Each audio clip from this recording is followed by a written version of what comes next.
Well, ladies and gentlemen, as promised, skids for our flooring. Thank you to an amazing coworker as well as my workplace for donating these skids, because these right here, these babies are going to save me a few $100s on flooring build materials. Because the original hut, the one that they're all standing on, that old flooring that you see there, that floor cost me in 2020 around about $750 to build. Now, I don't know for sure because I still haven't done my pricing, but I'm guessing lumber got more expensive. So these skids are going to save us a ton of money on our build. To that end, I have at least worked out a budget. One paycheck of every month, I'm going to be spending approximately $200 of my own paycheck every month to get these buggers built. Now, we're going to need stuff to build these walls because you can't use the skids to build the walls. That's fair. Just 2x4s and plywood is really all they are. They're actually structured a lot like a barn trusses. If you've ever done roof trussing, they're very similar to barn trusses. So, yeah, that's how it's going to go. Now, obviously you can see these skids are smaller than the original hut floor.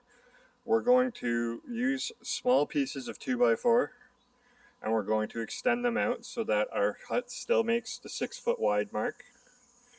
And we're going to, of course, build a porch, build a patio, and all that fun stuff on the huts. These skids are not the whole floor, but they are going to be the base that we build from. Which means that starting on August 7th, building begins, baby. No more lounging around, no more waiting. Gonna crush this. So, to that end, City of London, balls in your court. Because I'm building whether you want me to or not. Whether you are okay with these or not, I'm building them. We don't need a permit to build them. That's the cool thing about these huts, is they are small enough that you don't actually need a permit to build them.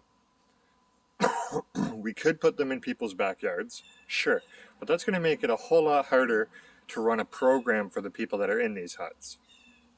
We could put them in people's backyards, we could give them to people to rent out in their backyards.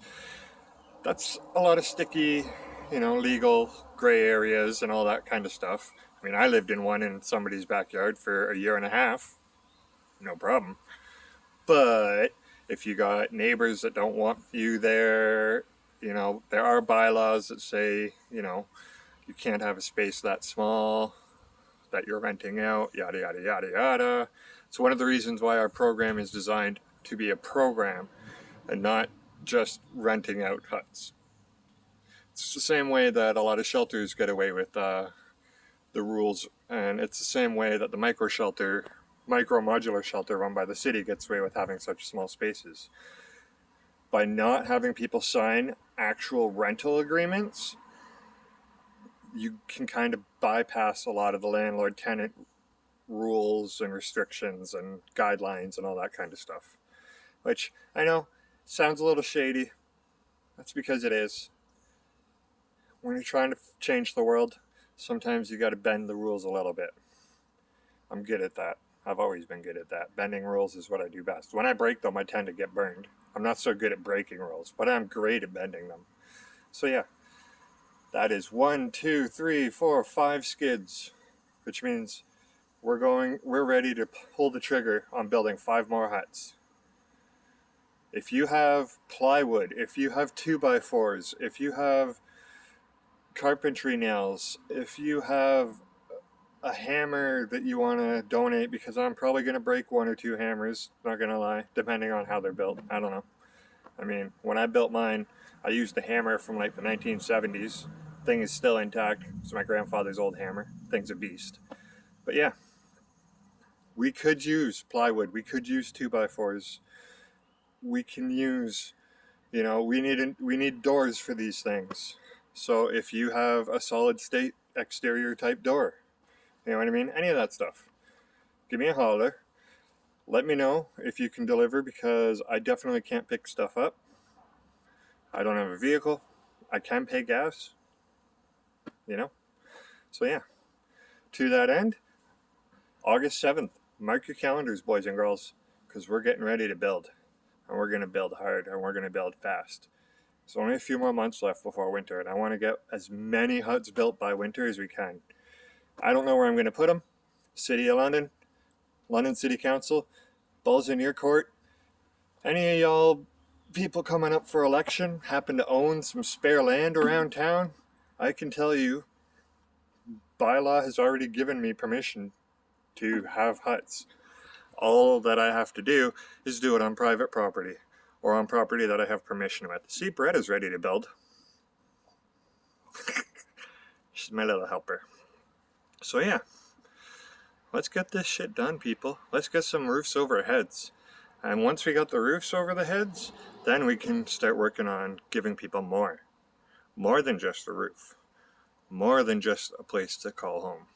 Because at the end of the day, that's the goal. We want you to have more than just a roof.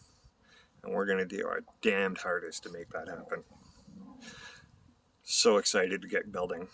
August 7th, 3 days before my 38th birthday. So yeah, if anybody wants to give me a birthday gift, I could use a skill saw and lumber. But yeah, it's go time.